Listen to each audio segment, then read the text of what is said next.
Üdvözlök mindenkit! 2025. február 1-e van.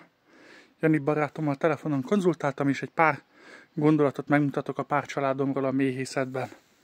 Az első a szigetelés, ami fontos. Azt most tettem be január 28-án, akkor láttam először a családokat, de nagyon jó idő volt. Ez Hunor kaptárhoz van. 3 centis XPS vastagság. Ezeket tettem be nekik jobbról-balról. És akkor hát nézzünk meg 2-3 családot. De csak nagyon finoman, bár jó idő van, de se füst, se ruha, se semmi, úgyhogy csak egy icipici áttekintés lesz. Megnézzük az itatójukat is. Ez egy melegvizes itató. Most tettem bele vizet. Méhikék isznak. Nem tudnak belefulladni, a rongy felszívja a nedvességet. Azt tudják nyalogatni, de belefulladni nem tudnak. Ezt nagyon szeretem. Jövünk tovább a kertbe. Itt vannak a családok. 16 családdal foglalkozok, többen nem is szeretnék, ez nekem megfelelő, ők legyenek jó erősek. Megnézzük az elejét, mozognak-e. Nézelődnek, repkednek, tájulnak. És akkor bontsunk ki egyet-kettőt.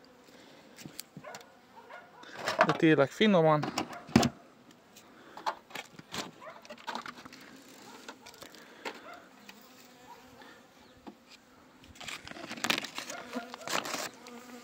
Szépen a szigetelést megbontjuk. Hőtükrös fóliát leveszem, vagy megnyitom, de alatta nem bontom ki. Jobb oldalt 3 centi szigetelés, bal oldalt 3 centi, és hát azért látni, hogy iszonyat vastagon van takarva. 8 keret, kicsit kijjebb nyitjuk, de hát teli 8 kereten. Nagyon szépen átteleltek eddig. Reméljük a jóisten ránk is kacsint, hogy így marad. Nézzünk meg még egy családot. Bár lekopogom, de úgy néz ki, hogy hihetetlen jól teleltek. Főleg úgy, hogy mostanában nagyon nagy pusztulásokról hallani. És mint kezdő méhész, úgy érzem, hogy ez azért meg tud felelni az elvárásaimnak.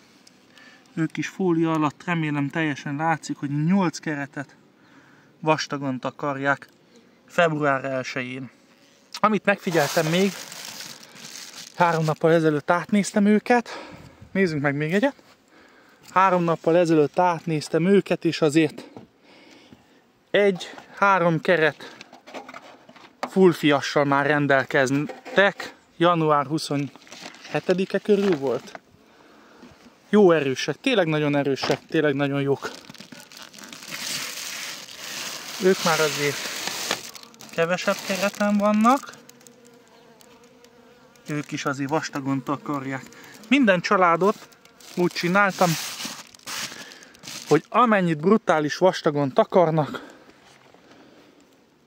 annyit hagytam bent, úgymond, leszűkítettem jobbról-balról, és ha volt még helyük, arra a felére, ahol van hely, oda még vastagon pakoltam full mézes kereteket, hagy tudják hordani, ha szeretnék. Úgyhogy várjuk a virágzást, üdvözlök mindenkit!